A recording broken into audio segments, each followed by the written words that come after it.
46 ka mga kabataan nga palaboy-laboy sa kalye. Ang gitagaan og dakong pagtagad sa lokal nga kagamhanan sa syudad sa San Carlos, pinaagi sa City Social Welfare and Development Office, paagi sa usa ka proyekto nga mao ang Mobile Education for Street Children.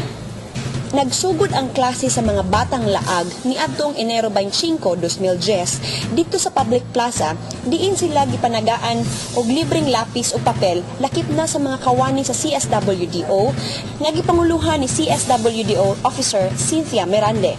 Sila si daycare workers Bridget Humamil ug Elsa Oliveros ang mga magtutudlo sa Mobile Education for Street Children. Ang mobile school sangkap sa kahimanan sama sa audio-visual equipment ug ang mga complete range of interactive child-friendly educational material, mga magtutudlo sa mga maayong pamantasan ug magdasig sa mga kabataan sa ilang pagtuon.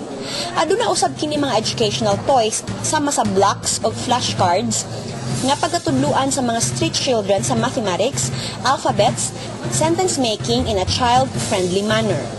Mga adlaw para sa ilang informal classes matag Lunes, Merkules, Biyernes, alas 8 hangtod alas 10 sa buntag dito sa Public Plaza ug pagka alas 2 hangtod sa alas 4 sa hapon dito sa Gaisano area. Martes ug Huwebes alas 8 hangtod alas 10 sa buntag dito sa Public Terminal ug pagka alas 2 hangtod alas 4 sa hapon dito sa San Carlos Borromeo Cathedral Church.